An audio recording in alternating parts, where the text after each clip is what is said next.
So to send a file from your mobile phone to laptop, you first need to turn on Bluetooth on your laptop. Then go to the hidden icons. You see this icon of Bluetooth. Click there and you select the option of receive a file, because you want your file to be received from your mobile phone. Then go to your mobile phone and select the file that you want to send to your laptop. Then click on share and select Bluetooth. Then after you select Bluetooth, then you'll scan for devices, those are active.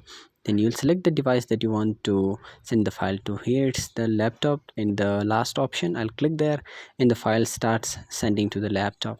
On laptop it starts sending and then it finishes, so it ends. And this is how we can send a file from our mobile phone to our laptop. And it's an easiest method. So here you can see on mobile phone the option is coming that the file has been sent. So thank you so much for watching the video. Subscribe for more short videos like this.